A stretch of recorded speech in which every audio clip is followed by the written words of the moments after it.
El Quixot explicat als infants. Per Rosa Navarro Duran.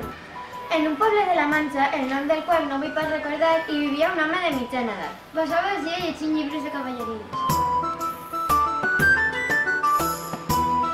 Per ser cavaller necessitava armes, cavalls i una dama que servir.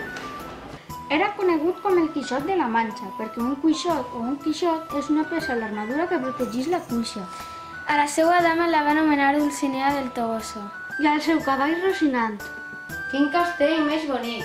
Bon joc per armar-me cavaller. No fugiu, senyoretes. Ens havíem quedat preocupades. Però si vol, li oferim allotjament. Primer vostè es posarà de genolls. Li caldrà un escut. I també una espasa per les seves batalles. Moltes gràcies per armar-me cavaller. Ara ja puc marxar a la recerca d'aventures. I així és com el Quixot va ser armat cavaller en aquell castell imaginari. Pareu! Confesseu que no hi ha en el món doncella més bella que Dulcinea del Toboso. Tranquil, senyor. Dulcinea serà la dama més bella encara que estiga mancada d'un ull.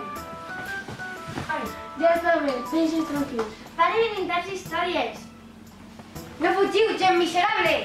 Llancem tots els llibres per intentar curar el Quixot de la seva bogeria. Bona idea, fem una foguera. Així li podem fer creure que tot ha estat cosa d'un dels encantadors que el perseguia. Han desaparegut tots els meus llibres. Sort que ja els havia llegit. Sancho, vull que siga el meu escuder. En recompensa, el faré governador d'una illa.